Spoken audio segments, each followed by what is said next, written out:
Good morning. Good morning. Hey, thank you. It's so wonderful to see you all here this morning.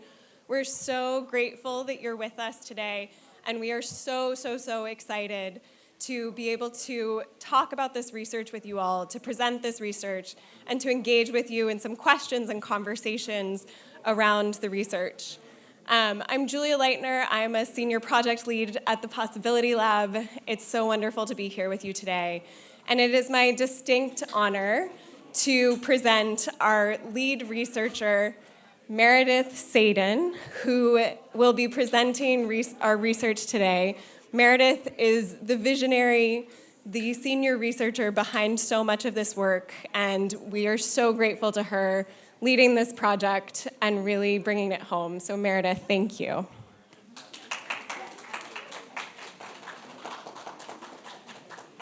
Thank you, and thank you so much, Julia, and to all of the staff at the Possibility Lab that made it possible for us to gather today. Welcome. I was just saying, I am a faculty member at the Goldman School of Public Policy at UC Berkeley and a faculty affiliate at the Possibility Lab.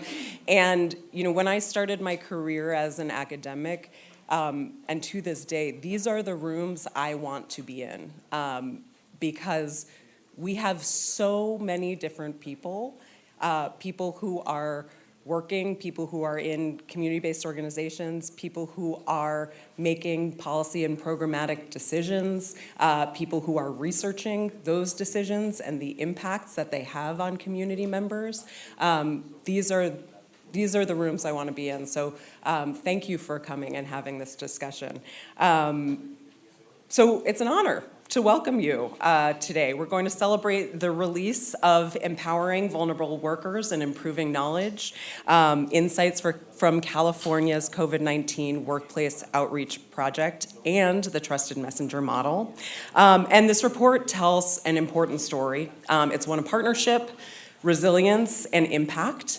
It evaluates the COVID Workplace Outreach Project, a program built on collaboration between government agencies and trusted community-based organizations to ensure that workers in high-risk industries had access to critical information during the COVID pandemic. And it not only highlights the successes of this program, but explores the ongoing need for such a program, right? It examines the mechanisms of the model, right? This trusted messenger model. So how does this thing work?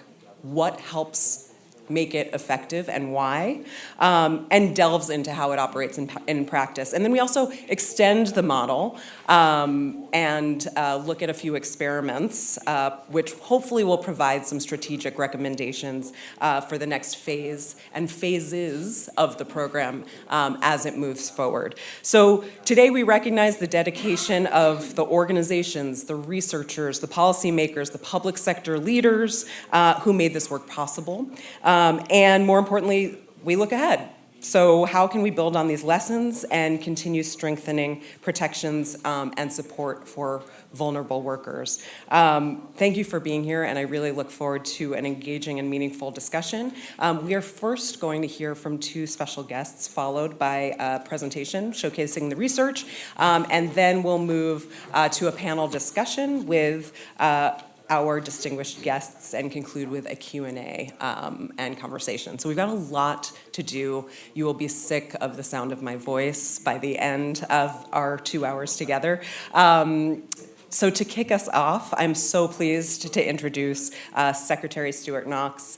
Secretary Knox was appointed Secretary of the California Labor and Workforce Development Agency in 2022. He brings 28 years of statewide experience in workforce and economic development and has been instrumental in transitioning several workforce development entities into productive, performance-based, and accountable organizations. So please welcome Secretary Knox.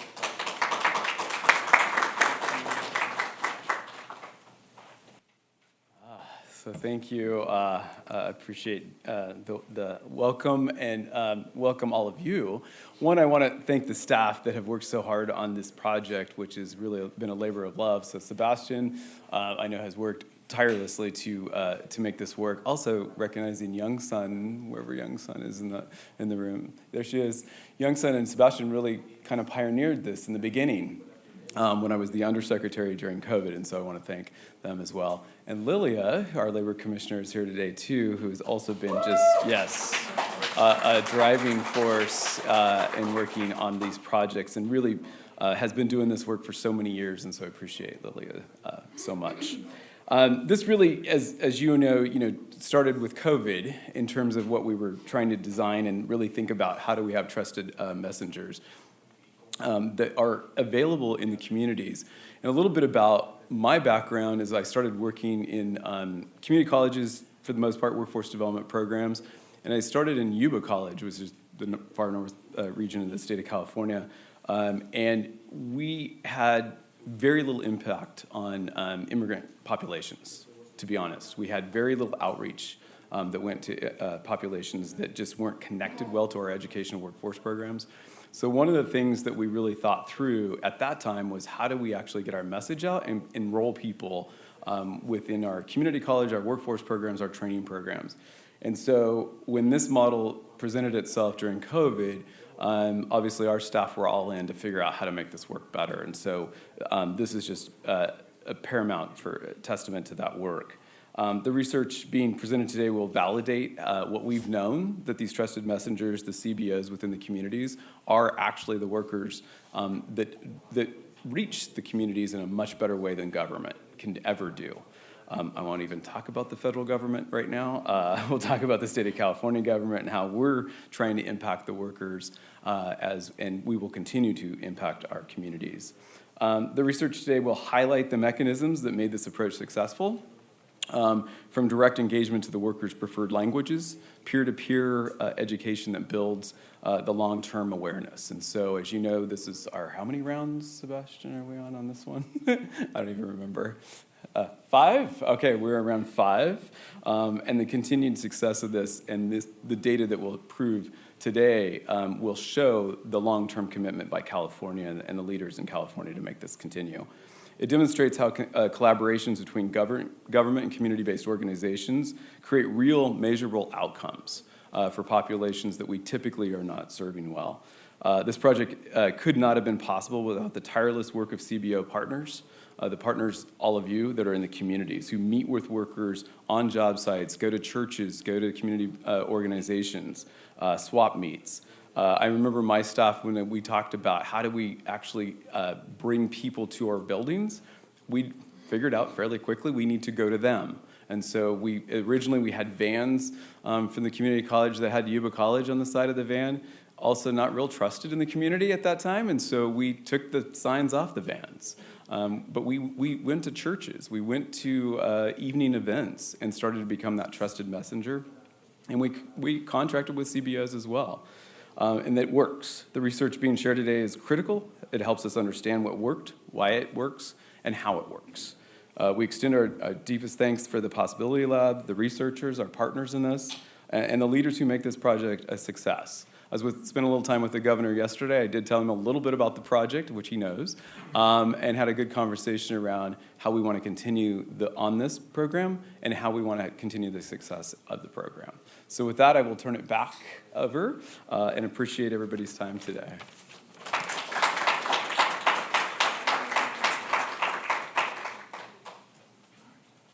Thank you so much. I now have the pleasure of introducing Commissioner Lilia Garcia-Brauer. Lilia was appointed by Governor Newsom as the California State Labor Commissioner in 2019. And as Labor Commissioner, she oversees the primary law enforcement agency for workplace protections and has focused her work on making this agency trauma-informed. She has launched a multidisciplinary outreach campaign, Reaching Every Californian, which prioritizes educating employers and worker populations who have a history of trauma and do not have a pathway to the LCO. She's also initiated strategies to eliminate retaliation, increase judgment recovery, and criminal prosecution of wage theft. Please welcome Commissioner Lilia Garcia-Bravo.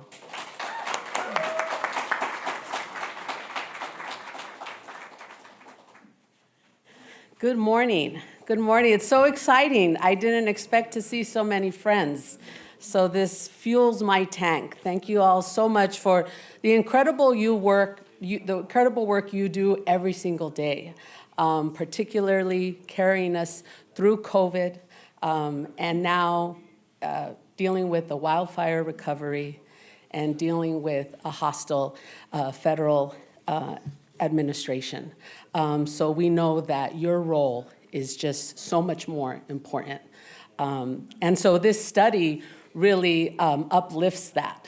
And I'd like to talk about trauma because one of the things this study is really underscoring is that wage theft and retaliation, particularly in communities where we have chronic unemployment and chronic underhousing and chronic poverty issues, that these workplace violations are traumatic experiences that are connected with most likely intergenerational trauma in so many of these families. So a big shift of just thinking, oh, go file a wage claim, go file a retaliation claim. Although, yes, we have to deal with our understaffing and we have to deal with our backlog, which we are committed to and which we are doing.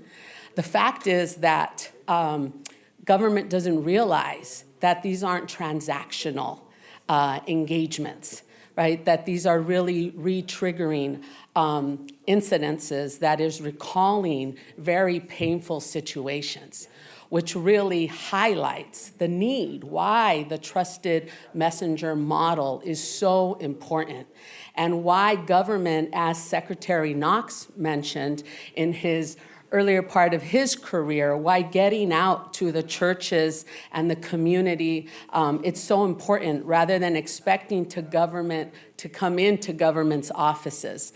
And we're now gonna face bigger barriers, right? Bigger challenges. Because one of the realizations we also have to make that as government, we can't compartmentalize as much as we would like to. And as much as I've been saying we're the state of California, I realize that everything that's happening around government impacts how we are perceived and increases those barriers of why people don't come forward. So it's not just about connecting with a community partner, but it's about having thoughtful engagement. Is interesting to see how the results of the survey, those who did the general online survey, and then those who did a survey through the community partners, the results were very significantly different, right? You tell me a workforce that feels they're 20-some% concerned of wage theft or retaliation versus a workforce that's more close to 50%. And these are likely in the same workforce. But it's the how we asked the question, right? It's asking that question in person possibly versus the online. And so the issue of psychological safety is so important. And just to remember that we understand that we can heal from traumas, right? The neuroscience field has evolved, and we know now that brain development changes past 25, right? And so how does that happen? By having repeated experiences to create an alternative pathway. That's healing. So you're all contributing to healing. We have to figure out how in government, how we can adopt that. And that's some of the work that we've been doing and exploring because we do have the challenges with staffing and the backlog to struggle with. But how for our team to understand, it is a part of your job to authentically connect with the public, same way you all connect. Right? And seeing each other locally in the community, right? Being familiar with the cultural norms and the trends, that that should really be a duty statement, right? Of how for government to connect with the public. So I really value your example. And I'm excited about this collaboration that has been five cycles now of CWOP funding, and I'm excited about government adopting characteristics of the trusted messenger model that we can adopt so that we too can contribute to healing in our communities. So thank you to the Possibility Lab, thank you to all the staff who's worked on this, and thank you so much for all of your time and leadership. Take care.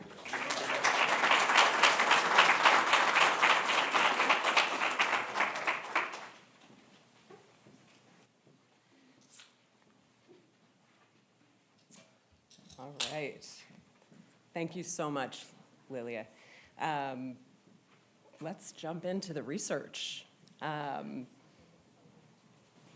So before we get started, let me tell you a little bit about who we are. The Possibility Lab is a team of policy researchers and practitioners at UC Berkeley.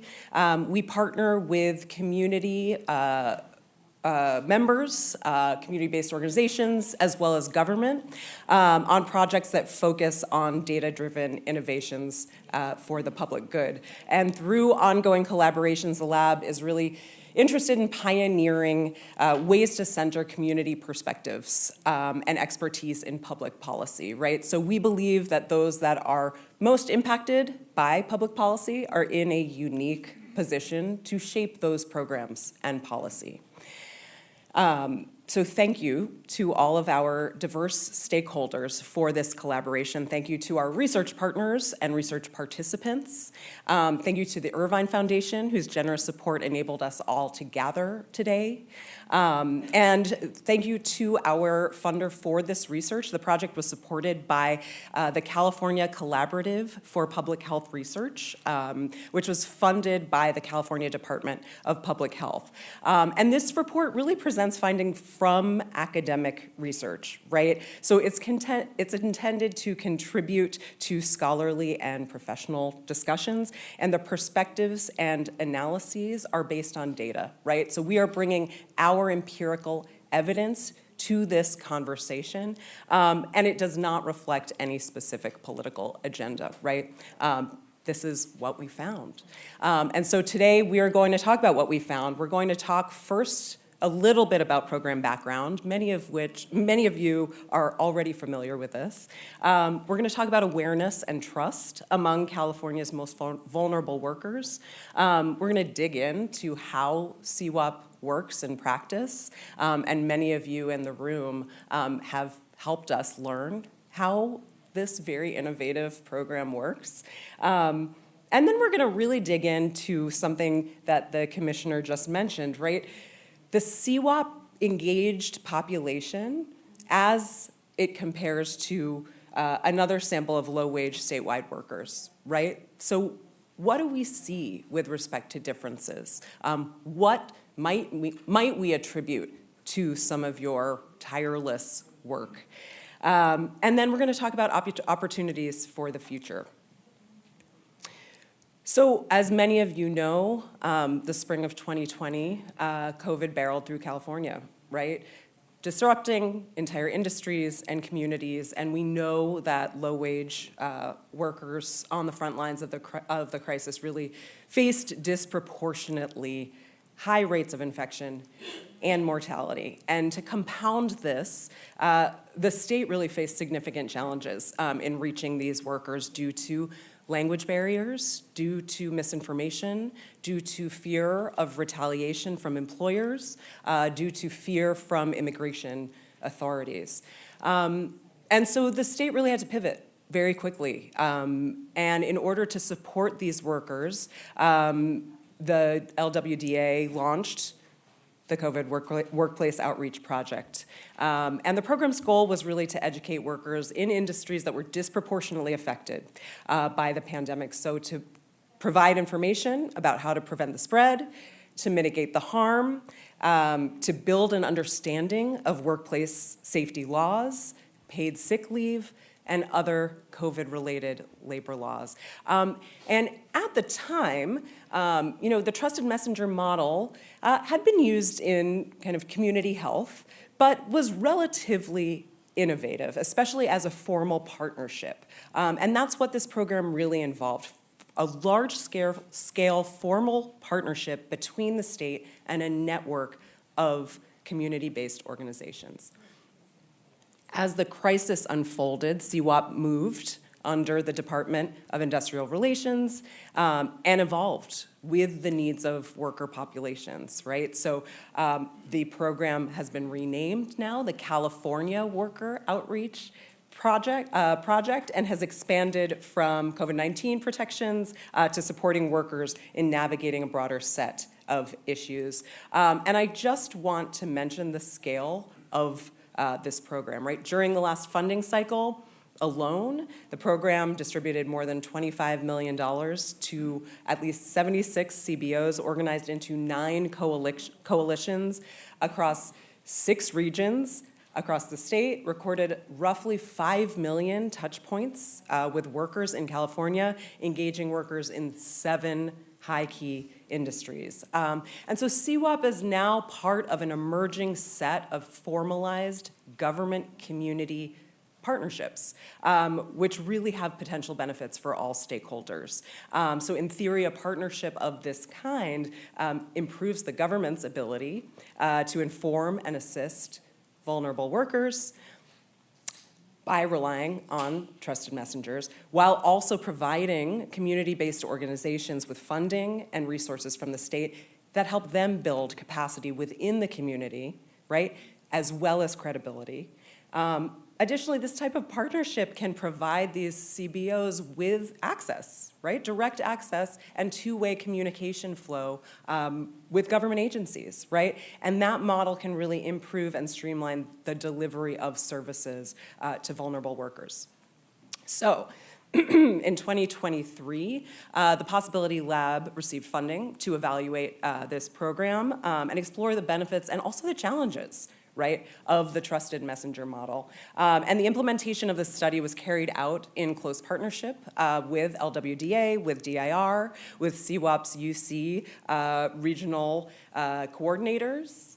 I see somewhere there. As well as specific CBOs, allowing for real-time coordination and data collection. And so we sought to answer 3 key questions, right? How informed are vulnerable workers in California about workplace health and safety issues and their labor rights, right? Like, what is the baseline? What does trusted messenger outreach look like in practice, right? Probably a lot of people in this room know, but we, as a lab, want to center those voices and bring this model to other stakeholder audiences, right? What are the challenges and opportunities? And then how might workers respond to different messengers and messages, right? Are there strategic decisions that the program can make going forward to kind of maximize its impact? So we used a mixed methods approach consisting of 3 interrelated data collection efforts. So first, we conducted individual and group interviews with 36 community-based organization staffers from a total of 19 organizations. We also fielded an online statewide low-wage worker survey with close to 3,000 respondents in California. And finally, we partnered with CBOs to field a CWOP engaged worker survey, which was distributed directly to a subset of highly vulnerable workers on CBOs' existing contact lists. And why do all this? Well, in fielding 3 distinct data collection efforts, the research is really able to triangulate across multiple sources and gain a better understanding of a very complex program. So let's talk about findings. So we're gonna first cover baseline awareness and trust, right, among California's most vulnerable workers. Our first key finding is that vulnerable workers are concerned about a host of workplace issues, and these concerns are not unfounded, right? Statewide, we found more than half of workers are concerned about getting sick at work. about being paid below minimum wage or not getting time off when they're sick or care for others, as well as retaliation for bringing up issues in the workplace. Respondents in the CWOP engaged survey, right, the kind of subset of highly vulnerable workers, had much higher levels of concern, right? Unsurprisingly, because they are in the 7 highest risk industries, right? So more than 80% of workers in that survey reflected these outcomes. So this is kind of the statewide sample, and then we see a much higher level of concern for these vulnerable workers. And moreover, the concerns are potentially warranted. So 23% of the statewide sample said they actually had experienced conditions that might cause illness or injury to themselves or coworkers at work. 32% in the CWOP engaged survey said the same, right? So we see a baseline level of concern, as well as experiencing workplace violations with respect to health and safety. Our second major key finding is a majority of workers in the state don't necessarily recognize the state agencies that are there to assist them. So except for Cal OSHA, no more than 37% of workers recognize the name of any one California state agency or department. And this finding was echoed across our qualitative interviews with CBO staff. So you can see a staff member in LA OCIE recalled, sometimes workers will have a friend that works in HR, or a friend that took a class and learned about a particular right or protection. But overall, the problem is our population just doesn't know. And we see also relatively low levels of awareness with respect to workplace protections and rights. Trust. Trust in government is low. And that's true, by the way, for the entire population, right? But particularly true for low-wage workers and vulnerable workers. So, workers distrust all levels of government, right? Local, state, and federal, most when it comes to entities that can help them with issues in the workplace, right? Only about a quarter of workers in the statewide sample trust their local, state, or federal government when it comes to helping them with an issue at work. And again, this finding was echoed across our qualitative interviews. One staff member in the Central Coast said, sometimes it's difficult for people to trust the government. I've seen that when certain information is given to them, some people trust more, others for certain reasons, especially when it involves immigration status, are afraid of that information. And then we also find that workers are reluctant to file workplace complaints with the state, right? Unsurprising as a follow-on, given baseline low awareness as well as low trust, right? In the CWOP engaged worker survey, only 21% of workers said that they would pursue an official complaint with a state agency if they experienced a health or safety hazard at work. And we also know that that's one's intention, likely biased upward, right? 21% is likely very high because many of you know the long and nuanced process of trust building that it takes in order for that to actually happen. We asked the remaining 79%, right, who said that they would not file a complaint. Why? Well, close to half said they didn't know how. And 38% feared retaliation for speaking up. And we see this again reflected in our 36 qualitative interviews with staff. One staff member who works statewide said, as immigrants, my parents taught me this: you put your head down and you go to work and you don't cause problems. You show up, you do everything you're supposed to, just listen and agree with your employer. So that is the landscape, right? And we see tremendous barriers to accessing government.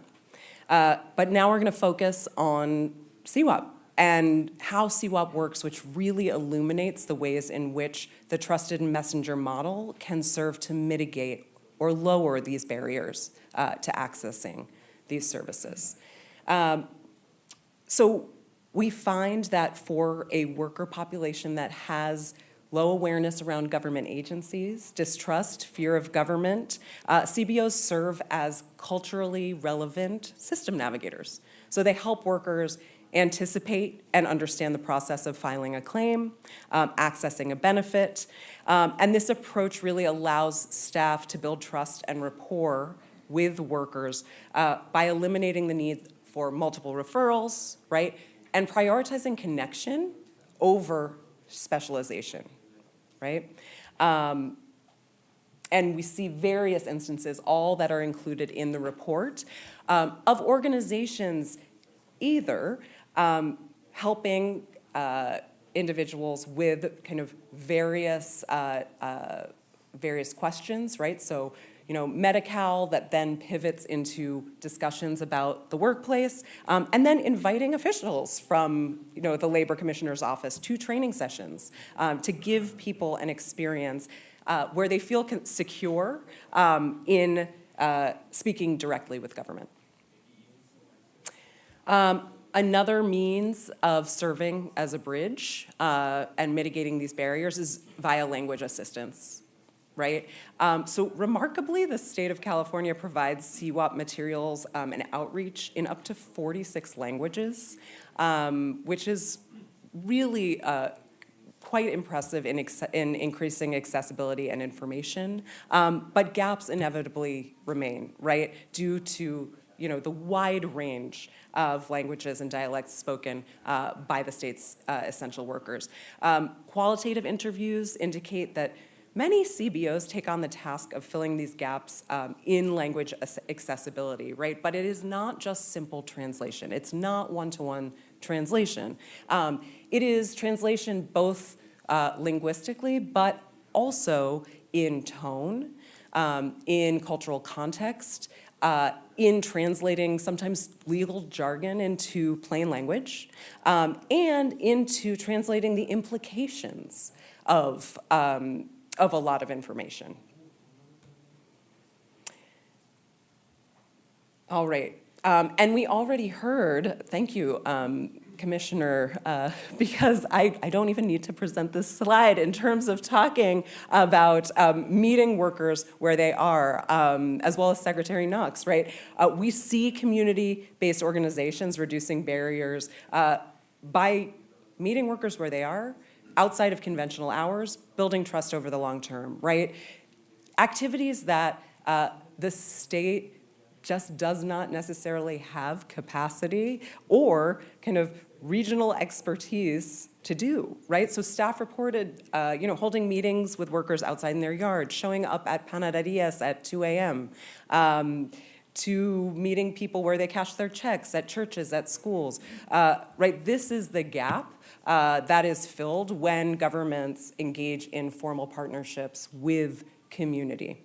And also the ability to be flexible in the where and the how that they meet workers is reflective of an engagement model as opposed to a transactional model, right? And so you'll see here one staff member says, it happens after 51,020 contacts sometimes, right? Sometimes it doesn't happen, right? That takes a while, and that's not something you bring up the first time. That's something that has to be done carefully. Otherwise, you scare folks, and folks have a right to be scared, right? This long-term process of building trust.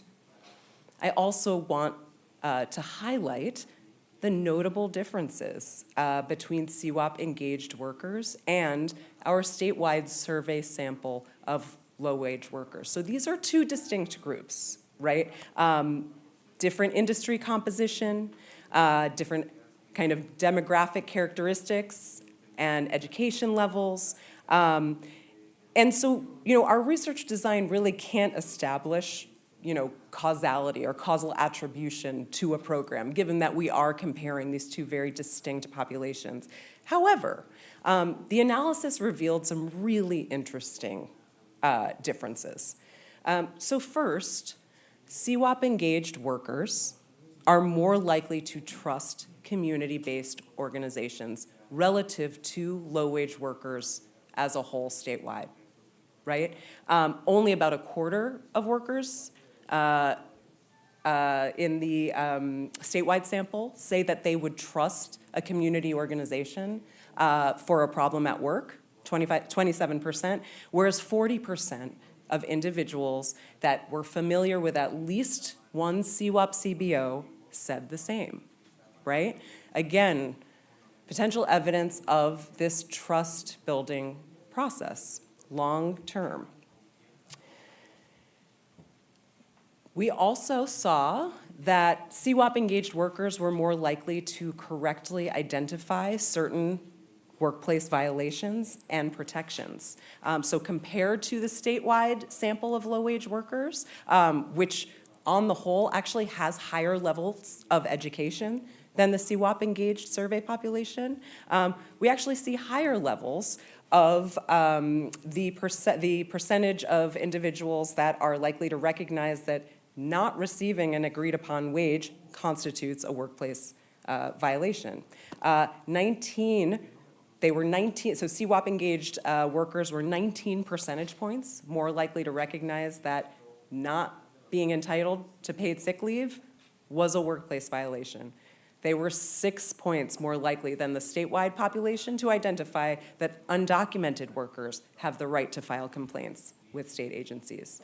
CWOP engaged workers were 15 percentage points more likely to correctly identify that undocumented workers are entitled to retaliation protections, right? So despite differences in education levels, we actually see CWOP engaged workers as having higher levels of knowledge when it comes to certain specific protections and kind of recognition of workplace violations.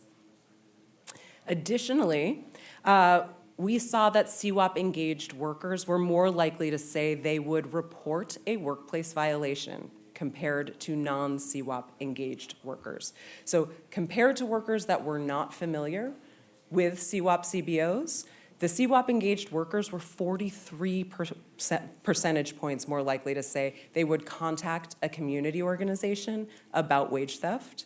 They were 37 points more likely to say they would contact a CBO if they experienced a health or safety violation at work. And this familiarity with a CWOP CBO was also associated with the intention to file an official government complaint, right? Lower rates that said they would do so. But again, we see that correlation between being familiar with a community-based organization in the CWOP network and the intention to file a complaint. And then finally, we have higher levels of interest. CWOP engaged workers have higher levels of interest in learning more about workplace topics, right? So we see about half of statewide low-wage workers that reported being interested in learning more about a range of topics like unsafe working conditions, legal protections, what to do if they're not paid correctly or on time. And that proportion is much higher in the orange graph for CWOP engaged workers, right? 58 to 76%, so nearly 3/4 of workers are interested in learning more. So there is the desire or curiosity, right, to learn more about their workplace rights and protections. Okay, so as academics, we like to experiment, and so we wanted to explore the potential for extending the trusted messenger model. And we wanted to investigate potential impacts more broadly, right? So the statewide worker survey included an embedded survey experiment designed to examine whether varying the message on an initial outreach message affected workers' perception of trust and their intended actions. So in the statewide survey, we randomly assigned respondents to see one of 3 outreach flyers, right? One from a fictitious community-based organization, one from just from Cal OSHA, and one from a co-branded outreach flyer, right? And we know that this is not representative of how a lot of CBOs work. We know that instead of receiving a flyer kind of online from from the void of an entity, in a survey, we know people are showing up face to face. So this is what we would call kind of more of a laboratory test, right? A laboratory messenger test. What did we find? We found that the combined flyer, right? The flyer with a CBO logo and information, along with a Cal OSHA logo, was perceived as the most helpful, as the organization that was most caring about people like them, and that they trusted the organization to help them with an issue at work, right? So this is interesting, given what we saw about baseline trust in government, right? Because it really illuminates that, workers may not perceive government as a reliable entity to help them with issues in the workplace, but they do perceive the information associated with a government messenger to be more trustworthy and credible, or at least when combined with a community-based organization, right? We also did an embedded experiment testing what types of messages motivate workers to seek information about their rights and protections, right? So here, respondents were randomly assigned to one of 3 different messages, followed by an invitation to click a link to the California Safer at Work website to learn more. One message attempted to reduce the stigma that can be associated with asking for assistance. And this message is actually, that research shows it's been effective in populations with respect to rental assistance programs and policy.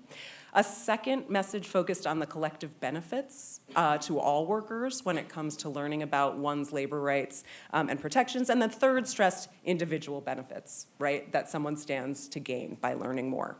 And then, of course, we held out a control group. And then, in partnership with LWDA, we were able to access kind of aggregate click-throughs to the website across experimental groups, and we could compare. And we found slightly higher click rates for the destigmatizing language, right? So as you can see, you probably can't see, but the stigmatizing language says, you're not alone and it's not your fault. Many people need help knowing where to turn, right? Relative to a collective message, your actions can help make a difference for lots of workers to keep everyone safe, ensure everyone is paid fairly, and an individual message, your actions can make a difference to help you safe and ensure you are paid fairly. So again, we saw slightly higher rates for the destigmatizing message. In closing, there are tremendous opportunities for the future of CWOP. The report offers a set of programmatic considerations that were informed by the study. There's also lots more data and incredible stories from individuals who participated in interviews. And so, we aim to inform future iterations of the CWOP model with strategies that can kind of continue to support the critical mission of educating high-risk workers about their protections. I will run through these opportunities very quickly, but I would love to then call our panel participants up to the floor so we can hear from them. So the opportunities include offering co-branding opportunities, right, on initial outreach materials, because we see kind of that, again, government-community partnership as not only kind of functioning internally, but also from an external perspective, right?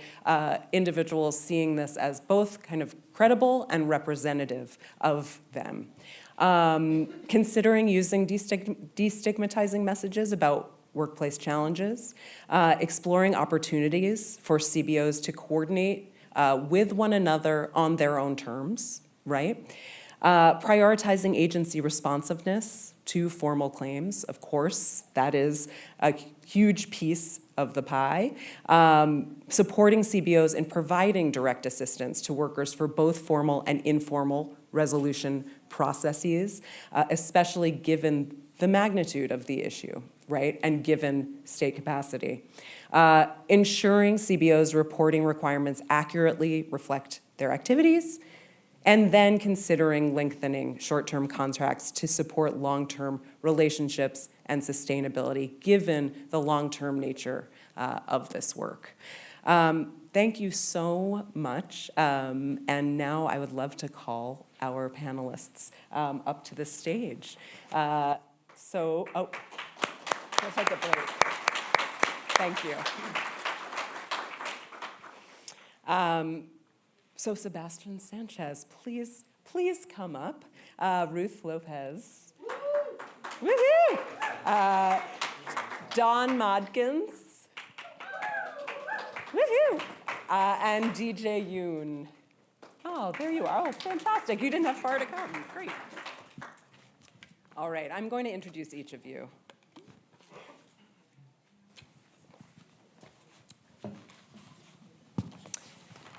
Okay, I'm really looking forward to this discussion, and may even kind of step around and peek at you. So Sebastian Sanchez is the Deputy Secretary of Agriculture and Immigrant Workforce at the Labor and Workforce Development Agency. Sebastian has served as a staff attorney at Betzetic Legal Services and California Rural Legal Assistance, and has been instrumental in developing and ushering and advocating for the CWOP program, as well as for this research. Ruth Lopez is the Executive Director of Valley Voices, a community-based organization serving the tri-county areas of Kings, Tulare, and Fresno. The organization's mission is to provide education and resources to advocate for workers' rights, increase socioeconomic and health equity, and civic participation of its often underserved communities of the Central Valley. Don Modkins is the director of Southern California Black Worker Hub. Dawn's work life has been grounded in fighting for working class people across various sectors, including communication workers, security and janitorial workers, and city, county, and municipal employees. She's been a teaching fellow with the American Federation of Labor and Congress of Industrial Organizations, AFL-CIO, and led civic engagement campaigns as the organizing director at Strategic Concepts in Organizing and Policy Education, Scope LA. I should pause for, let's go. Well, we're going to do some cumulative applause here. And then finally, DJ Yoon, Program Manager at Koreatown Immigrant Worker Alliance, KIWA. Since 1991, DJ Yoon has been working to educate, organize, and civically engage Korean Americans and Asian Americans on issues related to immigration reform, affordable housing, and civil rights. Yoon was the executive director and board president of the Korean Resource Center from 1998 to 2020, serving as a community advisory board member for the County of Los Angeles Department of Public Social Services, an advisory board member for the City of Los Angeles Mayor's Office of Immigrant Affairs, and a member of the board of directors for Strategic Concept in Organizing and Policy Education, SCOPE. All right, what a panel. So, Sebastian, I would love to start with you. The CWOP program initially emerged as a rapid response to the COVID crisis. Can you describe how the program has evolved over time, including current and future focus areas? Sure. So when the project first started, we had very explicit limitations on the subject area. It had to be connected to COVID. That was the funding that we received from the legislature. In the first iteration, second iteration, and third iteration, it was really something where we had to focus in on. But very early on, we recognized, and I think groups communicated to us, that we could not just focus on this very narrow set of topics. So one of the challenges has been in these first 4 iterations has been, how do we connect other topics that may not necessarily have a clear connection to COVID, so that we can ensure that I'm seeing a lot of waving going on back there. so that we can ensure that we're keeping within the parameters of what the funding is available for. So that, I think, is what I'm most excited about for the 5th and 6th iterations that are coming up, is that finally we are able to just focus on any topic within the labor code. And I think that's going to give us a lot of flexibility, as well as just being able to be nimble in responding to the immediate needs, or the needs that are being communicated by workers to the community partners. Another structural change to the program has been the length of time. So our initial funding was just for a 6-month program. Then we had funding for another 6 months. Then we were able to get funding for 12 months. Then we were able to get funding for another 12 months. This time around, we're going to do 24 months. And as all of you are aware, right, this has been a real challenge for the organizations that we funded. The pauses in funding have really created severe challenges in being able to maintain staff, being able to maintain relationships. And we recognize that at the state. It's something that we take to heart and really truly do understand. And I think that that's why we've made a decision that rather than doing a 12-month program and another 12-month program, we're going to do a 24-month program to provide some stability to organizations so that you can continue to do your work and have some, at least, understanding of what your budget will look like over a 2-year period. That has really that has really been the most substantive change. I think another thing that I do want to acknowledge is this program started at Labor Agency, and again, it's been mentioned, Young Sun Park was really the brain behind this. This was her concept, her idea that she brought to life. And it was something that we ran at Labor Agency, and I was managing the program the first 2 iterations. But we recognize that what we need, our organizations that are doing outreach, we need you all to engage with the agencies that are doing the work. So this is why it got shifted down to the Department of Industrial Relations. And I think that that's something that I'm really looking forward to, is ensuring that our divisions, our Labor Commissioner's Office, Cal OSHA, continue to develop relationships with all of you and see CWOP as a way to get the word out on the topics that they're working on as well. I really think that CWOP works best when we're able to connect workers, right? Like very few workers know what DIR is, right? Very few workers know what LWDA is. But even if it's a small amount, people know who the Labor Commissioner is. People know what Cal OSHA is. So it's really critical that we continue to work toward that path of ensuring that CWOP is not seen as something that's coming from up high in the state, that it's something that's really grounded in the agencies that do the enforcement and outreach work on a day-to-day basis. I'll pause there. Thank you. I just want to point out that we have water for you if you need it, as well as we are going to move into a Q&A after a few questions for the panelists. So you should have some note cards on your seats. Please feel free to fill them out. And once it's complete, you can just raise your hand and someone will come around and collect them.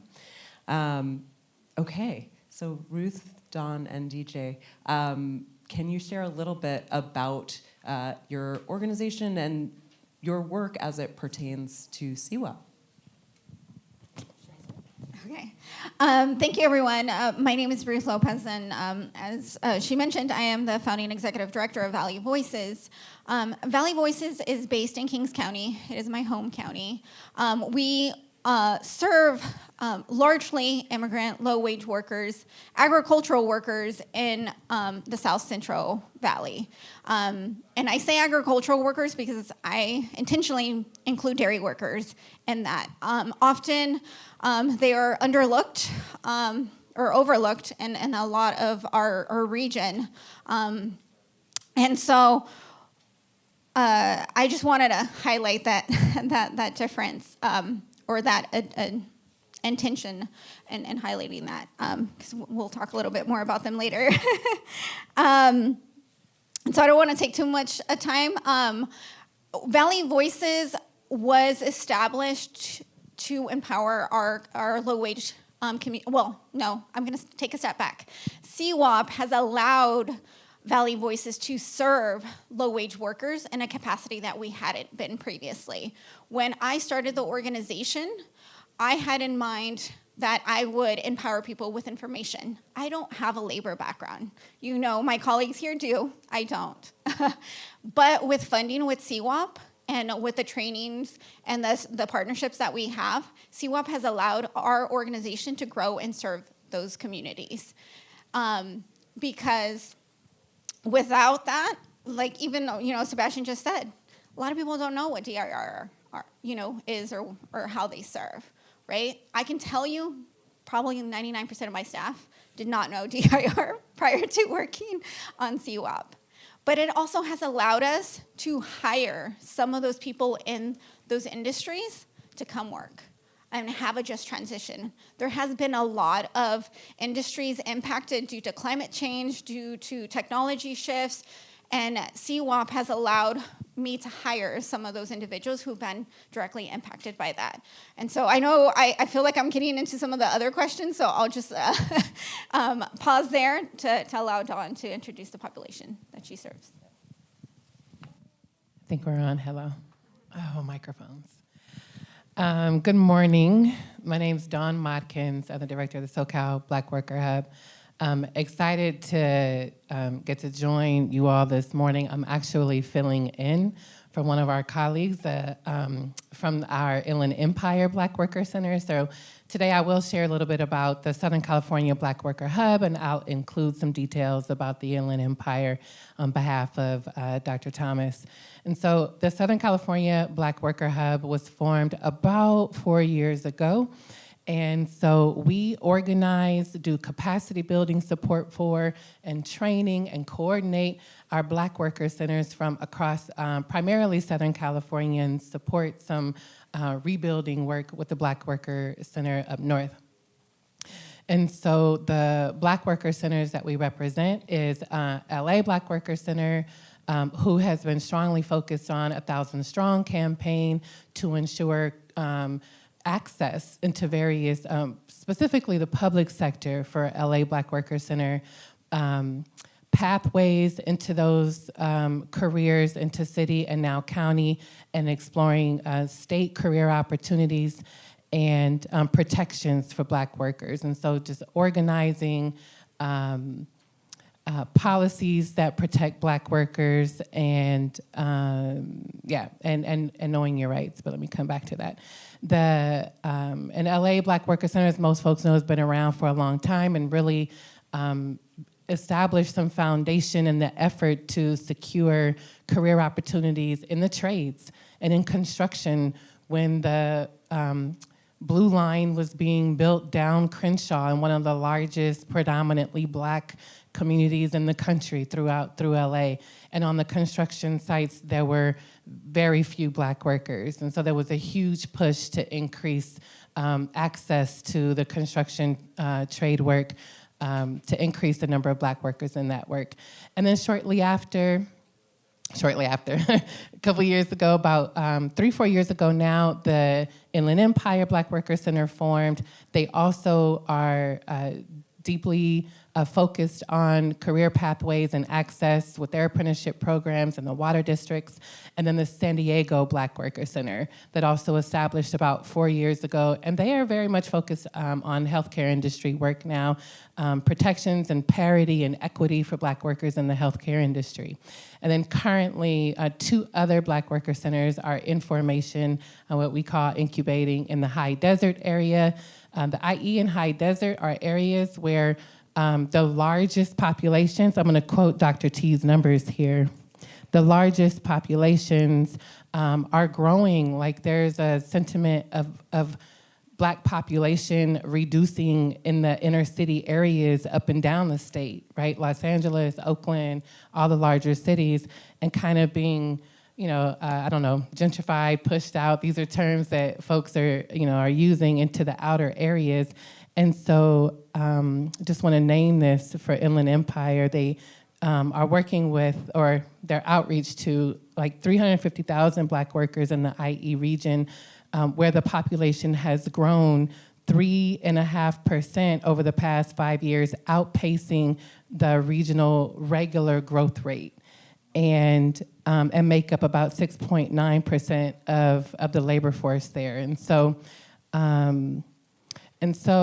yeah, I'll pause us a little bit about who we are. And yeah, I'll just, before I pass it, like, just super excited that while the focus of the Black Worker Centers has been around access and pathways and protections, CWOP has deeply allowed us to take a step back and go deeper just around knowing your rights, which has opened up a deeper level of relationships between communities, relationships with the state agencies who we worked with last year. I'll talk about that, but just excited that it allowed us the opportunity to go deeper, to go more broad, and to connect with the state agencies around making sure that folks are protected at work. Good morning. I gotta tell you this. I'm a little high, also motivated. Not because of the soju shot I had last night or the boricha barley tea in the morning, but I feel power because all of you, especially many community-based organization colleagues, rain or not, whether it's cold or hot, you are out there every day touching people's heart and informing them about their right. Because many people have a power, but sometimes they do not realize it, but you make them realize, the workers, they have a power. So I really appreciate all the hard work. I remember last summer, so hot, our team, we got to go out, send a message. You did the same thing. So thank you. Also, many CCWP coalition leaders, you really help us to develop strategy and direction. So CCWP, shout out. Also, academic and government agency, this is a strong partnership. I just came back from New York, and then I told them about CWOP. They said, oh my God, that's only happening in California. We don't have that program. The public funded program, educating and informing the workers about their right. We are the only one here in California. We made it. So I was so proud being a Californian. We made it. Also academics, yeah. You know, all those numbers, that's what we've been hearing. That's what we've been seeing and witnessing every day. I saw the number. Many people do not know about their right. Many people feel hesitant. In short word, when we go out to the community and the workplace, did you know about this? Everybody said, really? Really? So I think that's kind of like 40-something% many workers do not know. Also, when you talk to the workers about, do you know about your sick days? Do you know about meal break? Do you know about this? Minimum wage. Oh my God, my boss is behind me. Can just go away and talk to me later. They feel retaliated. They feel really pressure to talk about or even know about their rights. So I think those are numbers really, what I can say. What we do, you present it in a data. So this can really help us to keep the CWOP as a permanent, right? So thank you. Just briefly, okay, maybe I talk too much. Okay, just maybe. No. Don't worry, I have more questions for you. Just where I'm from, okay, let me talk place and people. Okay, I'm from Los Angeles, Koreatown.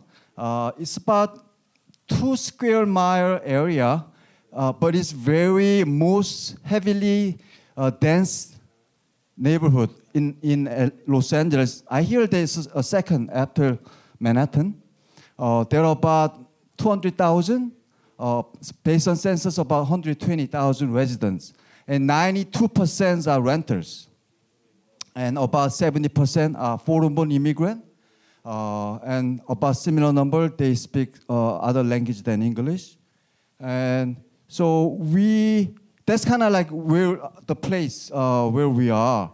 Koreatown, we're known for, you know, the nightclub, vibe, and food, Korean barbecue. But there is also really, really hard-working workers, immigrant workers out there working, waking up very early, staying up very late to support the family, but also to boost up the local economy.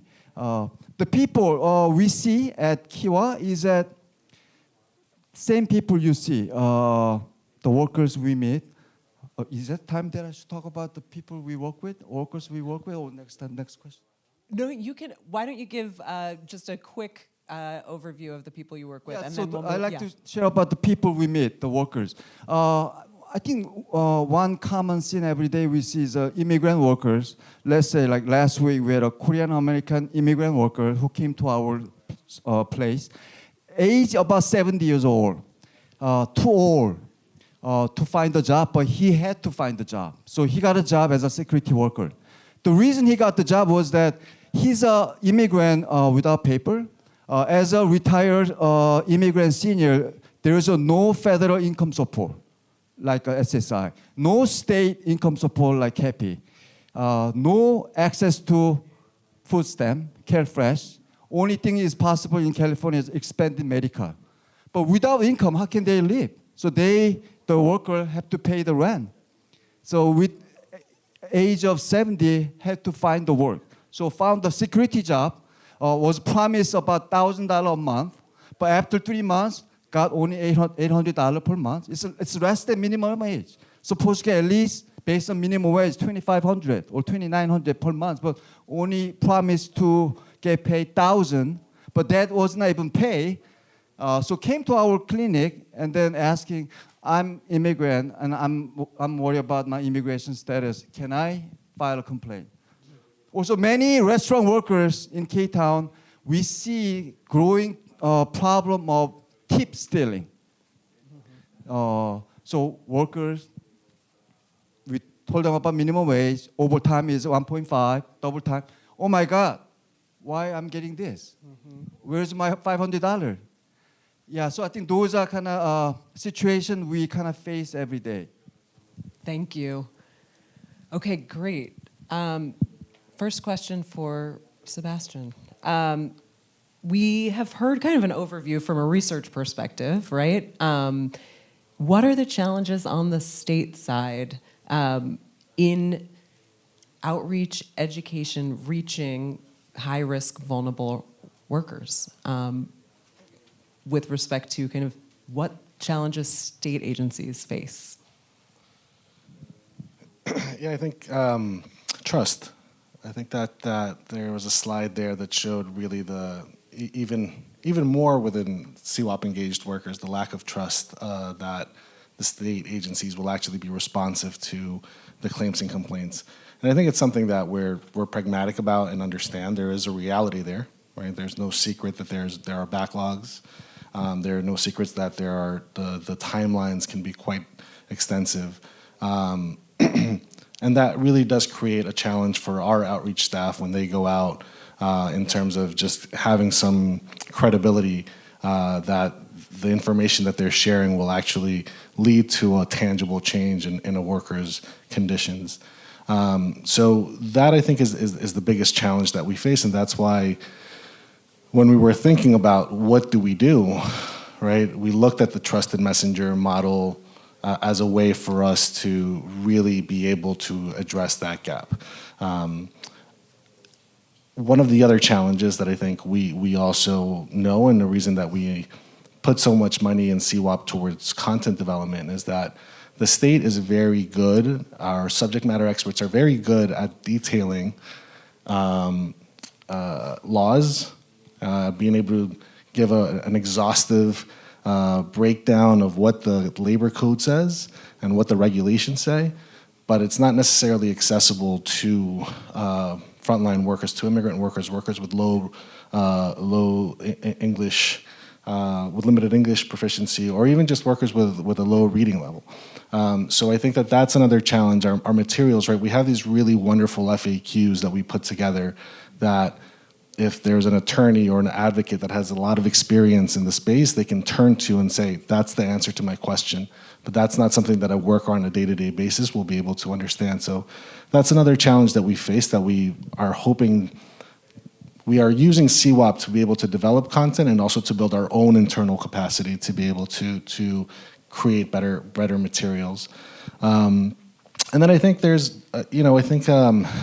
there's a real challenge just internally, structurally. We have staff shortages, right? Like California is a massive state, right? And we have an obligation to serve the entirety of the state. So we don't have massive outreach teams within our offices. We have a few people that are really handling all of this, and it can be overwhelming. Our staff really carry a tremendous load on their shoulders in trying to be responsive to all the asks and trying to be able to promptly respond, review content. And that's something that internally we've really looked at how do we develop that internal infrastructure to ensure that outreach is something that we work on. And then the last note I'll share is, workers don't experience violations in silos. Workers don't experience violations in, I have, an unpaid wage claim, right? As most of you know, when workers come in, they'll complain about they'll flag a variety of issues. Our teams are so focused on labor commissioner does labor commissioner, Cal OSHA does Cal OSHA, ALRB does ALRB. And one of the things that we've been working on that has really been breaking down those silos and building collaboration across the board so that when we address a worker's needs, we're addressing them holistically rather than individually. But that's a challenge because we have subject matter experts that are focused and have statutory obligations to focus on certain topics. And are empowered to only have jurisdiction over certain issues. So it's a real challenge, but it's that I would say that those are the largest challenges we face. Don, my next question is for you. So CWOP relies on CBOs to serve as trusted messengers, and I'm curious, what do you think makes a trusted messenger effective, and why are trusted messengers particularly important with the population that you serve? I think trust and distrust is going to be the theme of today. It's a theme. Yeah, it's totally a theme. Yeah, it's kind of like, God bless you, wow. Yeah, major trusted messenger model and approach is critical because, as he just said, there's deep distrust amongst the Black community with our government, period. As a Black community, we have, had to fight, as my ancestors had to fight since enslavement. As a descendant of enslaved people, it is in our DNA to have to resist systemic racism, systemic violence, state violence, in every system, right? When I think about our education system and the lack of investment and the prioritization of education for Black youth, least graduating from elementary in key categories, math and language, housing system, right? Black people were redlined out of being able to purchase housing all the way up to like 1970-ish and had to, fight and push for laws against the government in order to be able to purchase a home and live in certain areas and not be relegated only to detrimental areas or areas of high, environmental impact. And so, and even in labor, right? Having to fight for access into various industries and careers, you would think that, I don't know, I think some folks feel like we've arrived. Folks fought to be able to work inside of some of these government agencies and even still are experiencing deep violations of their rights, still dealing with systemic violence, anti-Blackness in the workplace without recourse, without a way to fight back. I want to give an example of what that experience looks like. I want to say, I had forgot his name and I had to ask someone for his name. Oh wait, I wrote it down. Thank you. Oh, what's his name? This is so funny, it's embarrassing.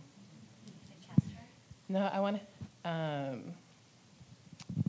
I had to say his name. Thank you so much. Daryl. I was sharing his story yesterday. His name is Daryl.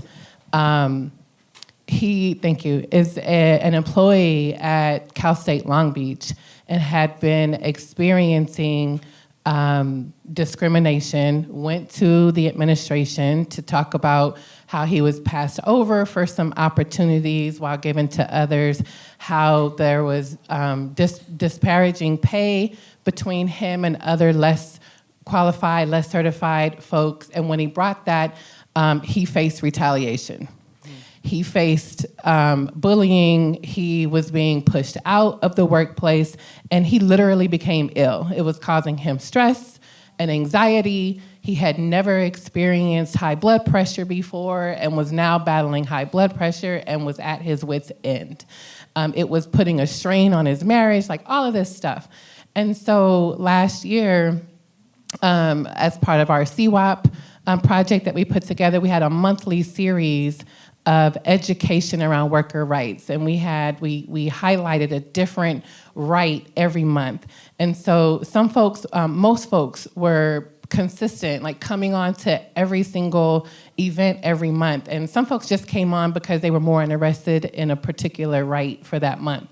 But Daryl, Daryl. So Daryl, like in the 6th month of his attendance, said, hey, can I share something with this group? This trusted messenger model, what it created was a safe space for Black people.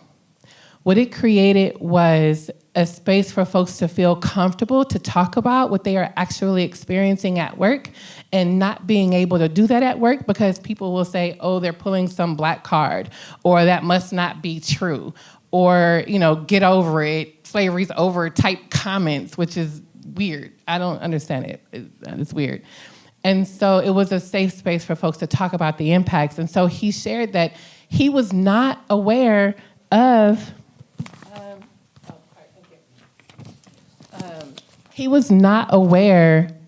not only the rights, but because we did deep collaboration with various state agencies, with Department of Industrial Relations, with the Fair Housing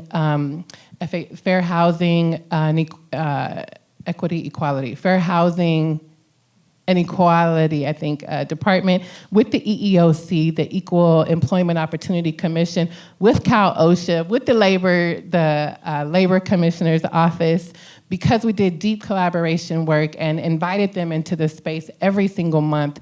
Folks felt more trusted to say, okay, I'm willing to talk to them now, because there was no belief that they would get any help. People don't file because they don't believe that they're gonna get help. The EEOC is backlogged 8 months just to talk to someone after you weave your way through their online systems to find where to even submit a claim, if you have access. And so he was so excited about learning about the rights. He was so excited to know that there are faces to people who are working inside these state agencies who actually care. He was able to file his claims. He got support. Because of Trusted Messenger and the safe space created, we talked a lot about building relationship. We talked a lot about what organizing means. We talked about how to push for resolutions around these various violations in the workplace, right? How to engage with your coworkers and talk with the employer about what some of these violations are going on, and he did that. And he was able to build relationship with his coworkers in a deeper way and address some of the challenges at work. And literally, y'all, he says he feels healed. I know this is not church, but he literally was like, I feel relief, deep relief. Like he is no longer feeling anxious. He is no longer, I don't know about his medication situation, but he was like, I'm no longer feeling anxious, and started to volunteer with the Long Beach Worker Center to help with research work and literally changed his life. I cannot tell you how many stories of people, like 100 people every month that came onto these calls, getting to meet the representatives and the staff from the different state agencies, learning that there is a way, right? That folks don't have to live in a stressed environment because employers are still violating workers' rights, right? Regardless of the agency they're in, it is happening to our most marginalized and impacted folks, right? Our people of color across the spectrum. So that's why it's important. Thank you so much, Don.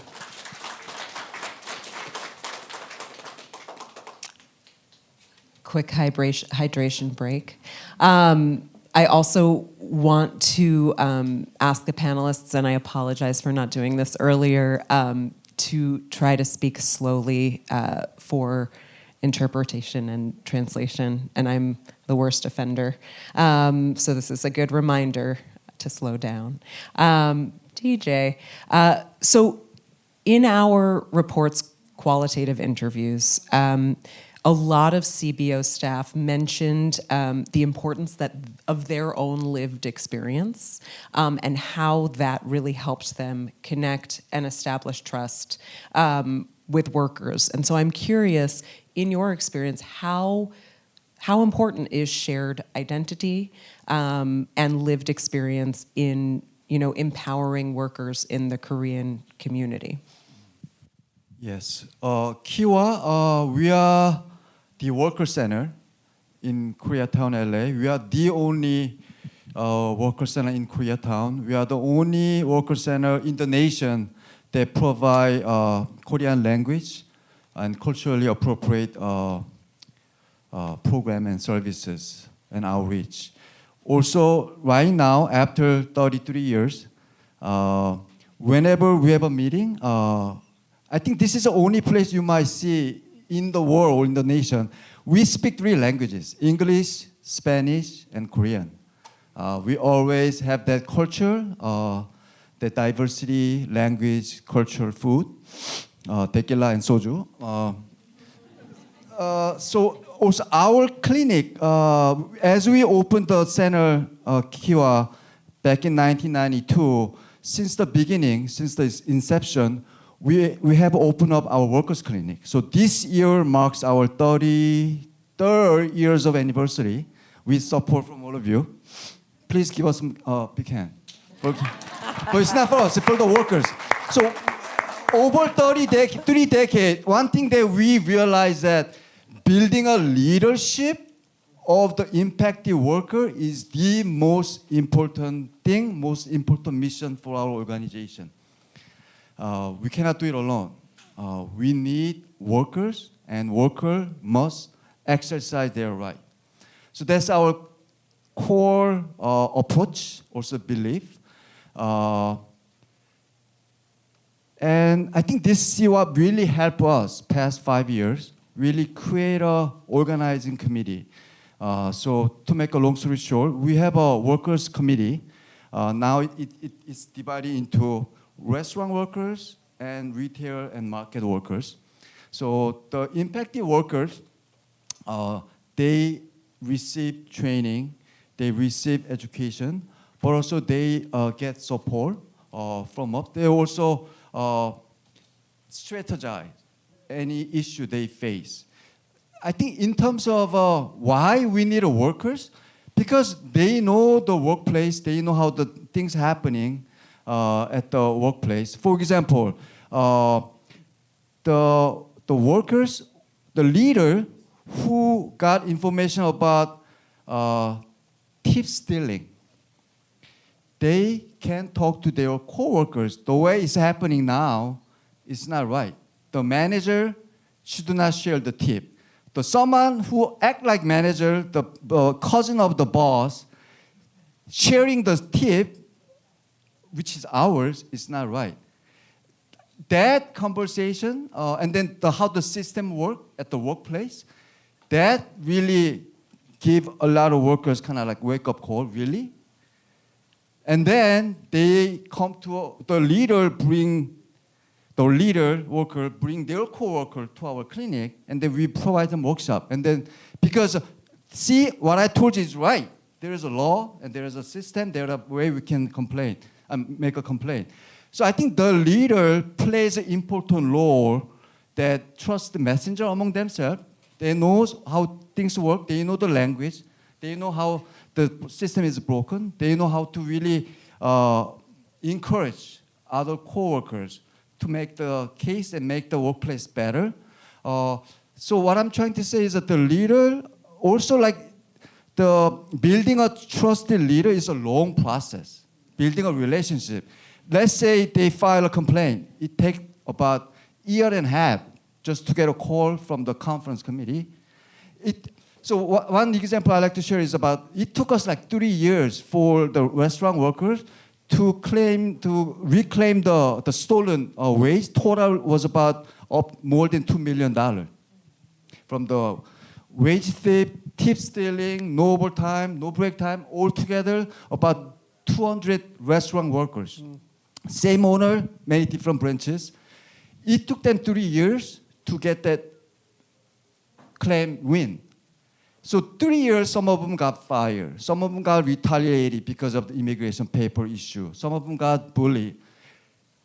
They lost a job.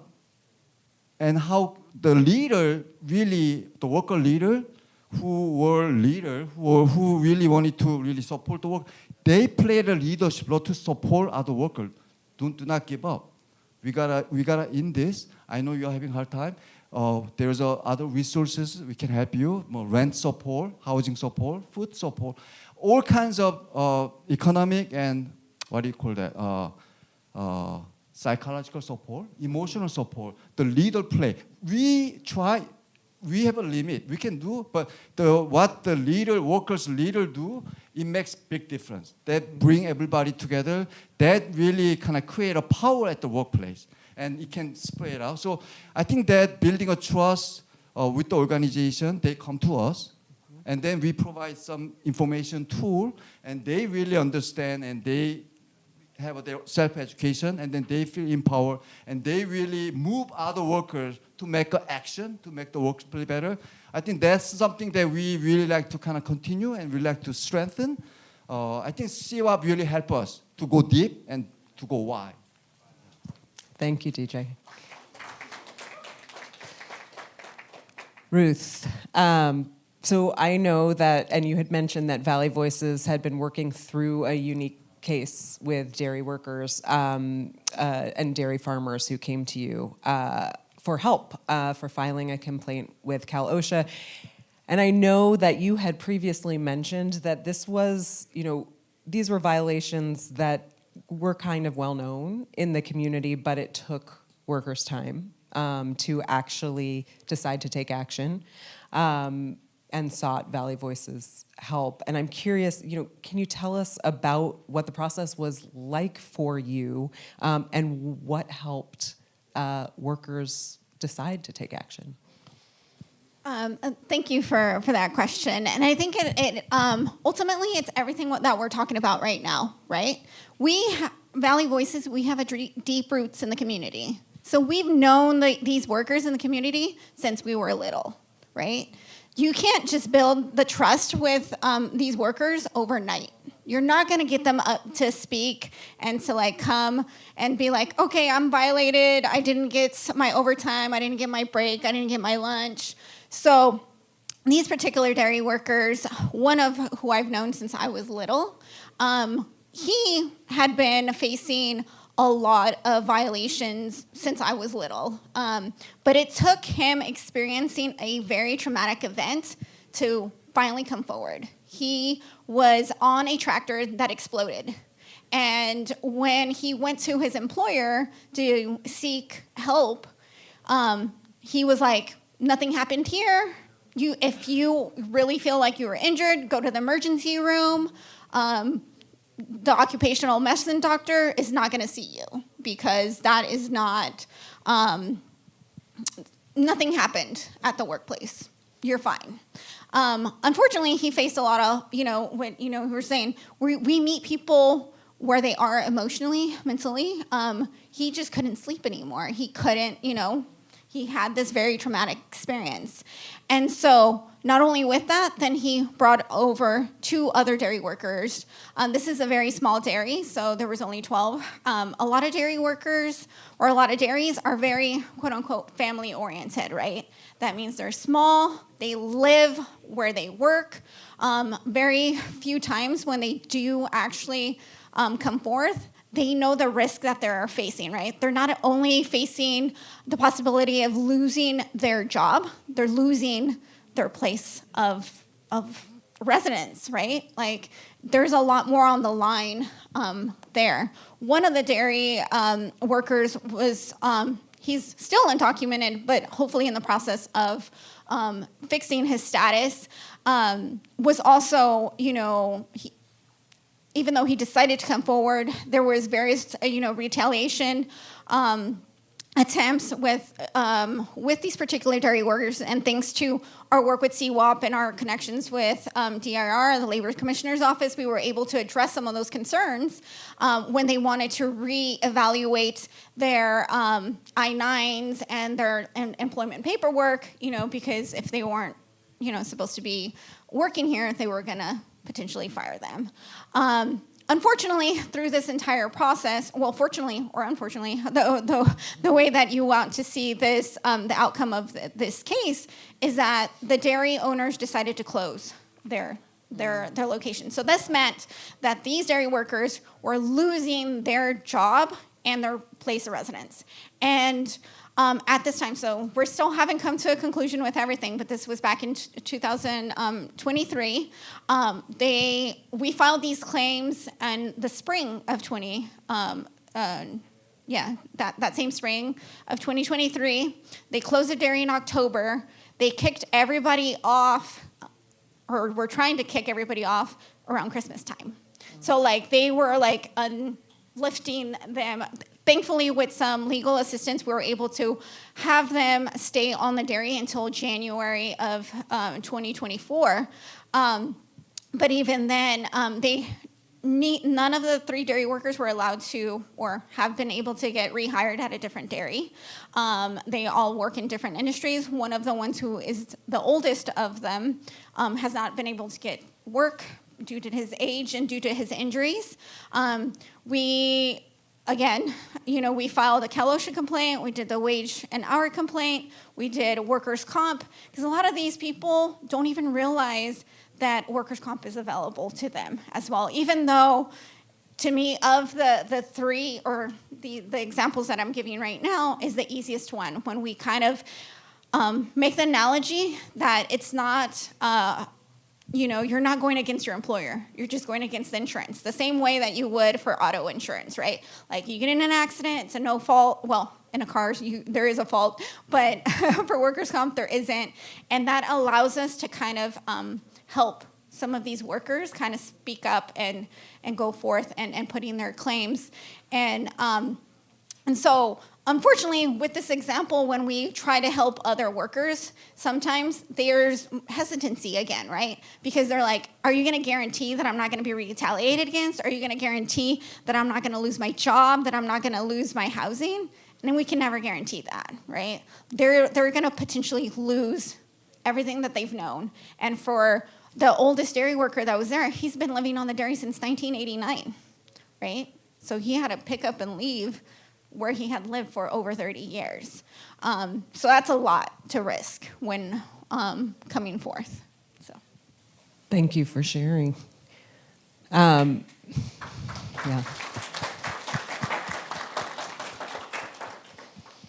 Dawn, I'm going to ask you first, but please feel free, DJ and Ruth, to chime in. I want to talk a little bit about capacity building. Because, in our qualitative research, we really saw how CWOP has enabled organizations to hire people from within communities who have lived experience working in the industries and communities that you serve. And so I'm curious how your organization has kind of approached capacity building with worker leaders.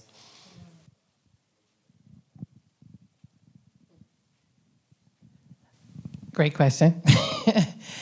And I'm thinking about how we do that as a regional hub and how we support that kind of leadership engagement and development with all of our worker centers.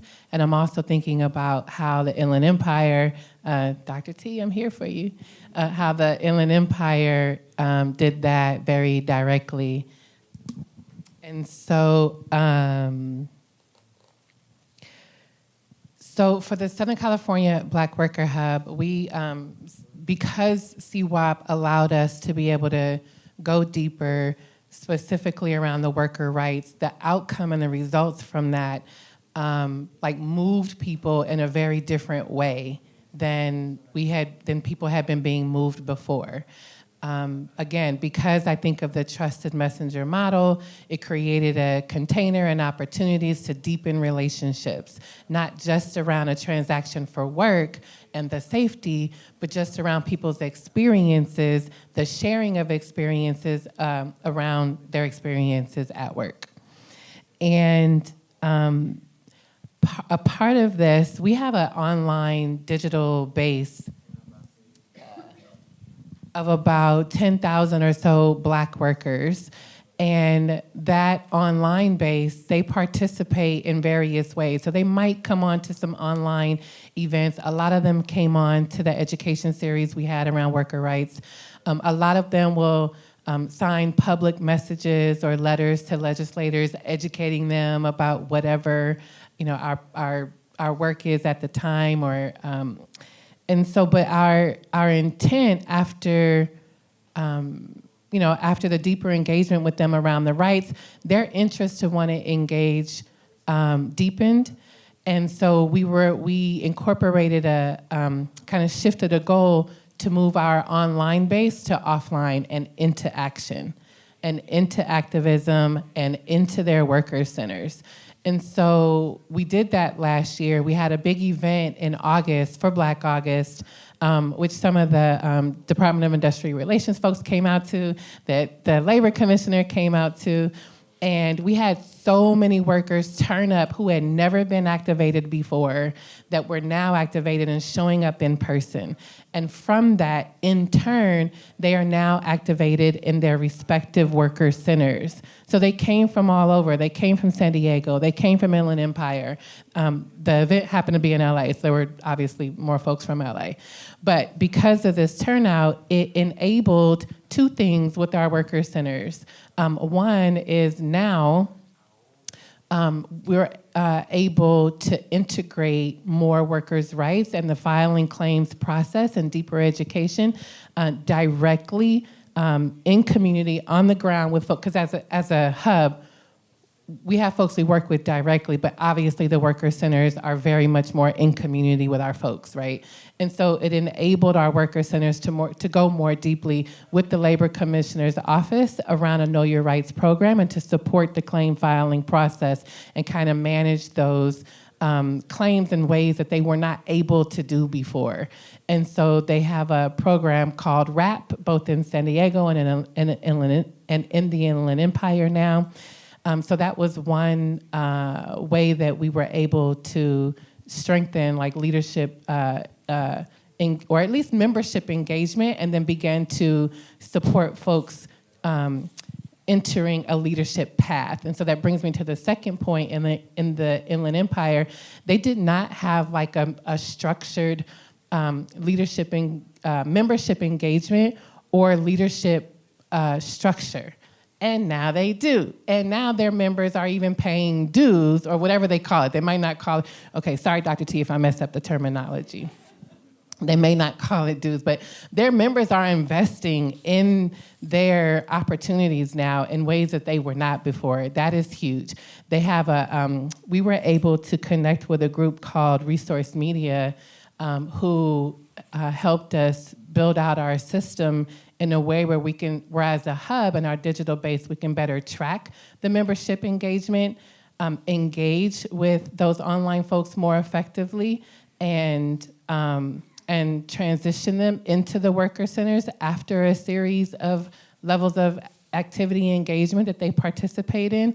And now they automatically are on a lead, because they've already shown their level of activism.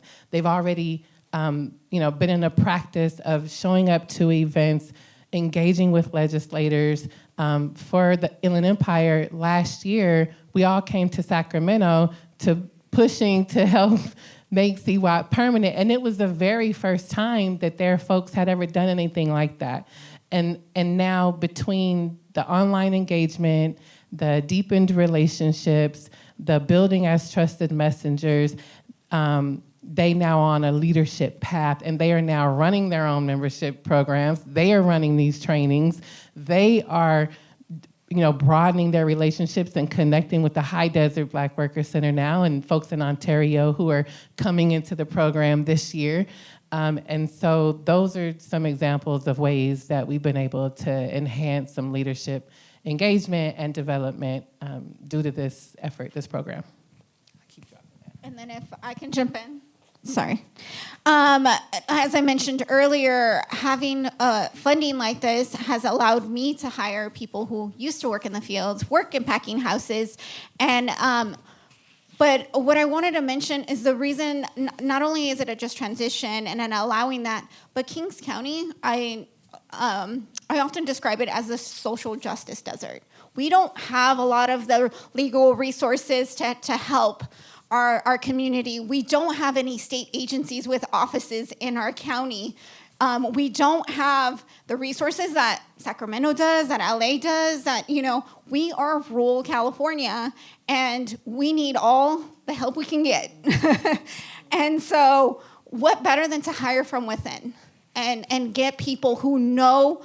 Like, for example, for the dairy workers, if Cal OSHA could hire some of those folks and do inspections, I bet they can identify when machines are broken than Sebastian can, right? Like, I mean, not to, but the thing is, it's like, I don't know that machinery any better than, we should be hiring people who know what it means and what those things are, could mean in terms of, preventing injuries, right? And so, unfortunately, though, with limited resources and then with limited, support, we've also had to partner with attorneys who aren't, who do it for a for-profit service, right? Because again, we don't have, a legal aid in Kings County where I can be like, hey, here's this case that, needs assistance. And so what better way than to hire some people within, teach them, and it creates this trusted messenger network where we can be like, hey, I know how it is at so-and-so location, like, how's it going? We can talk to you about that and teach them, peer-to-peer in that regard. So, but I don't know if he was gonna add something. Oh, thank you. In terms of capacity building, I mentioned about the importance of workers' leadership development. Through that committee with the workers, we have an opportunity. One of them or some of them wanted to be part of the really part of the organization to continue this kind of passionate work. So they become a step. In terms of the capacity building, I think we can, name it, just everything, like skill building training, how you talk to the people, how your message, your frame, when you have a hard to deal with, how to work with a community member, why do you do that? Public speaking, I think those are kind of really, also the actual how to navigate all this complaint. Now we have a retaliation complaint, all process. That's a lot of also education too. But the one thing we really feel important is as we work with multi-ethnic workers, about political education, about each different community, the background, also the history of this country. One example, we often hear some of the workers from Mexico, Honduras or Korea, like they always say, hey, Korean, you're always like this. Oh, Mexican, you're so loud, you only drink.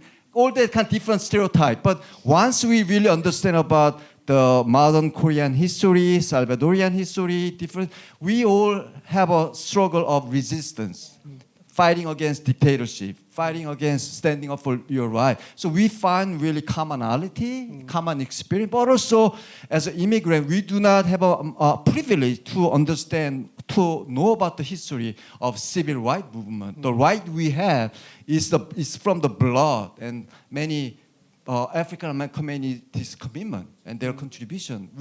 Oftentimes we do not know, we do not have a privilege to learn about the history, right? As an immigrant, life is busy. You gotta work and put the food on the table. So I think we have a political education, really bring everybody together.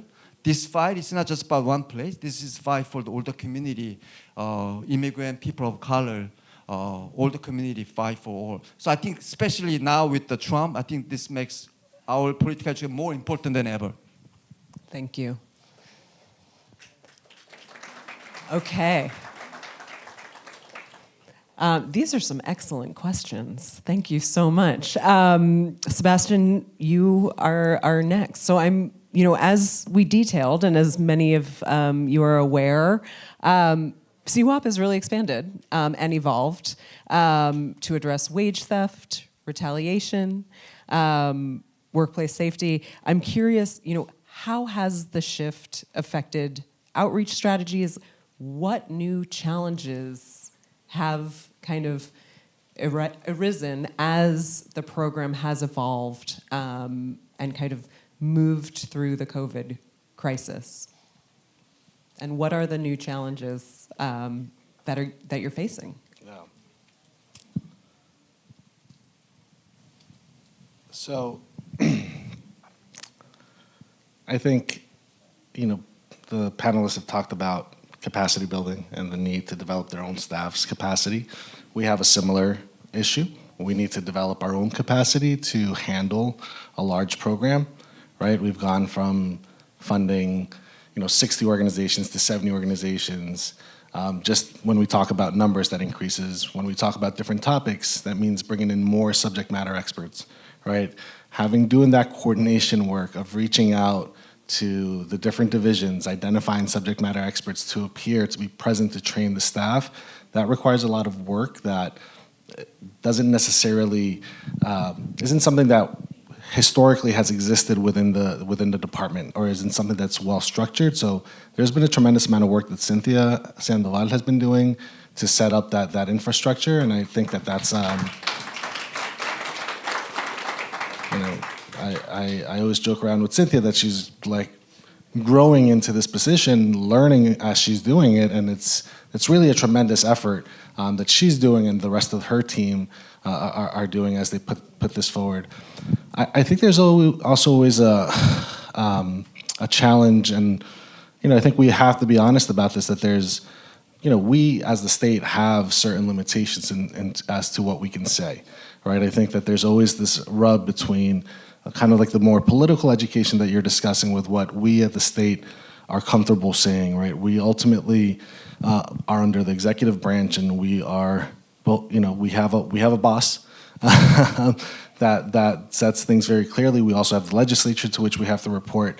So I think that is a massive challenge that we're constantly navigating as to looking at the content that groups want to put out, that they feel is effective, and balancing that with what we think will pass muster, what we think will be approved, and going through that review process and ensuring that there's buy-in across all levels of government. I think that's just a challenge that goes unseen a lot of the time. I'm less concerned about the scope. I think that because we've had 4 iterations of this program, because we've had extensive now partnerships with many of the organizations, there's been many of the organizations have been through the 4 iterations. We feel that there's confidence in terms of being able to work with them to provide the training and identifying the organizations that have that capacity.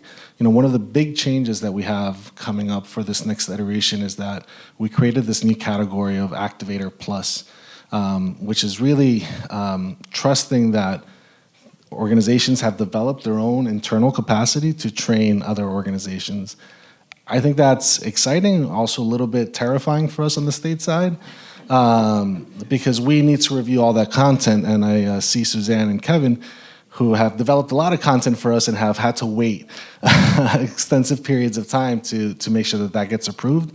But it is a constant negotiation, and it is a constant dialogue. So I think that's just something that we are always eager to kind of try out new models and test new ways to get information out and to build the capacity of organizations. But every time that happens, I think I hope that our grantees and our partners in CWOP recognize that there's a huge learning curve on the state side as well, and that while it might look like we're just moving slowly, there's a process that we have to go through to ensure that we have buy-in from the division, from the department, from the agency, from the governor's office, all throughout that. So I would say, that kind of summarizes some of the challenges we're looking at. And on that note, we are at our last question, but I'm going to keep these if people would like to circulate after so we can have some points of discussion. And this is for anyone who'd like to participate. So can you just provide an example, just a snapshot of how CWOP has facilitated collaboration between workers and government agencies or departments? So is there a highlight that kind of sticks out in your mind? And Dawn, you were kind of had already mentioned one. Given that so much of this research really does highlight just the benefits and the challenges of government and community partnership. So if I may just jump in really quickly. I know I keep using the dairy case, right? As an example, when these dairy workers came to me, they were hesitant to come forward, even though they had known me for a long time. They're like, and because if we put in a complaint, the dairy farmers know these agencies, they're friends with them, right? What's going to guarantee me to be supported through this process if I put it forward, right? They're like, they're connected, right? And so then what I reassured them is I have connections too, right? I can tap in, I can, email the commissioner, I can email Sebastian, I can email people, right? So while they might have some local connections but I have them too now, right? And so that kind of assured them and reassured them that I didn't reassure them that they wouldn't lose their job or their place of residence, but it assured them that we were going to take care of them, right? And so that kind of reassurance kind of helped them be okay with filing a claim.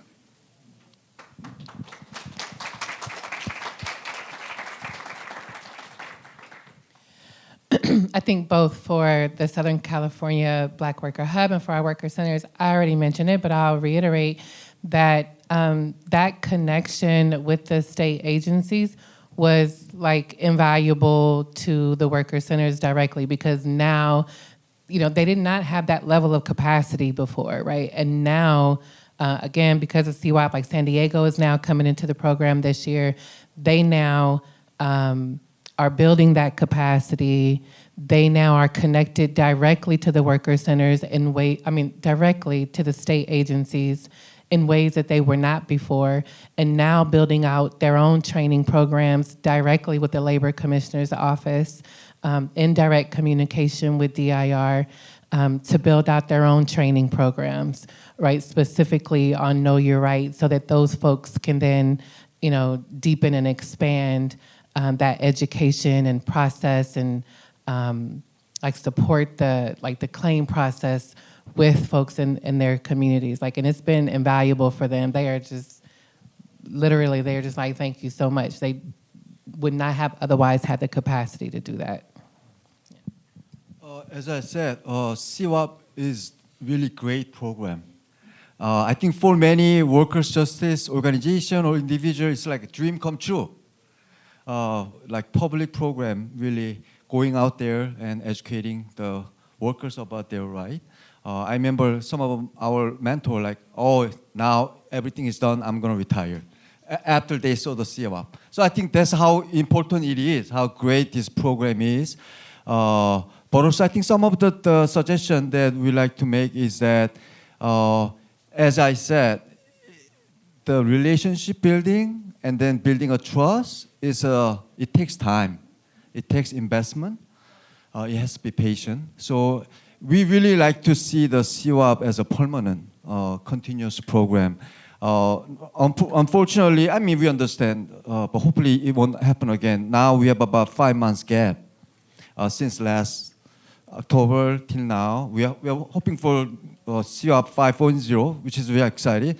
Over 5 months, we had a workers staff working at our worker center, the workers keep coming in for their complaint. I got the flyer a month ago or last year.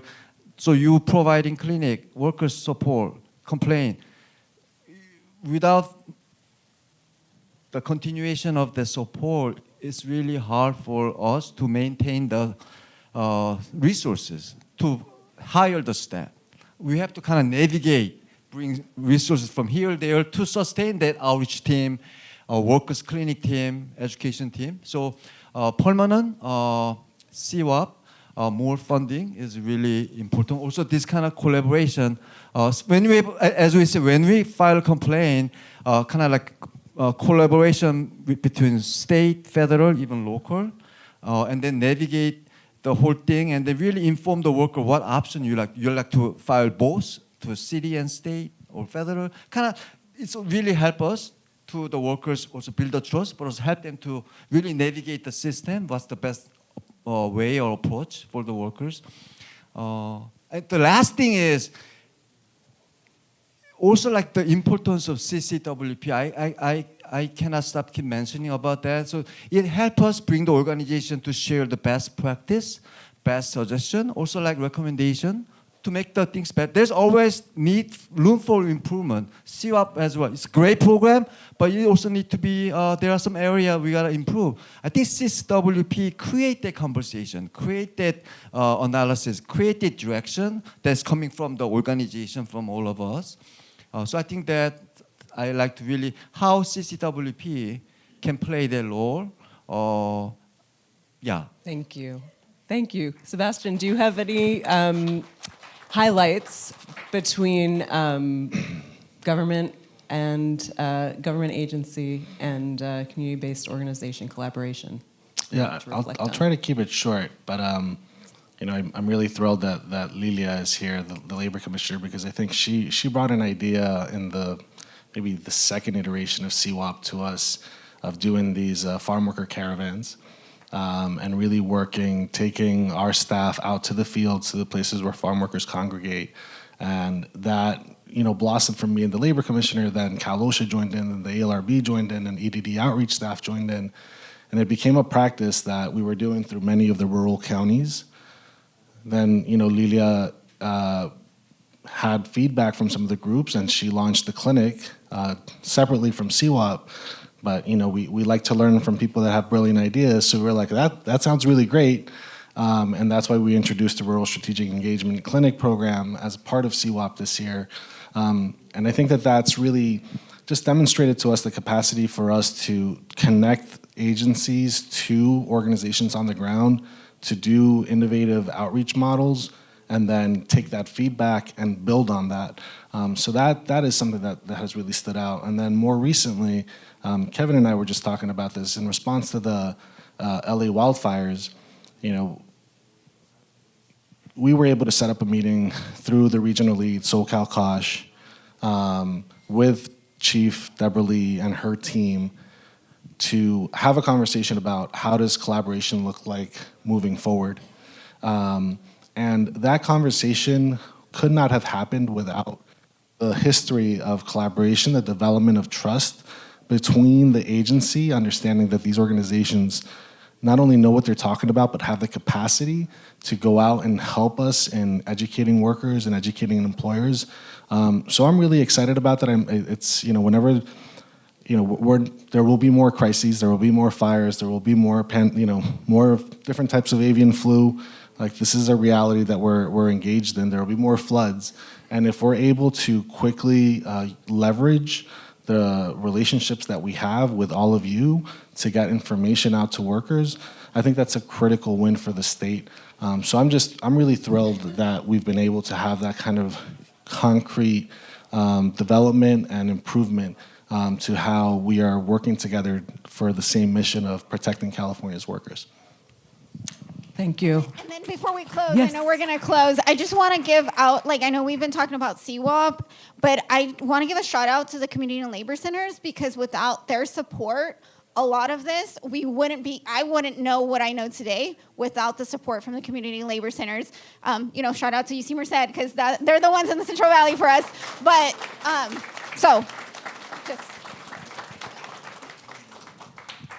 Thank you. I'd like to thank all of our panelists. Thank you so much for your expertise and discussion. And thank you to our audience and for participating and for great questions. Please enjoy any kind of remains of the lunch table.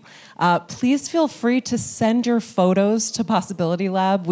I would love to see what you saw today and reflect on it. And thanks so much for coming.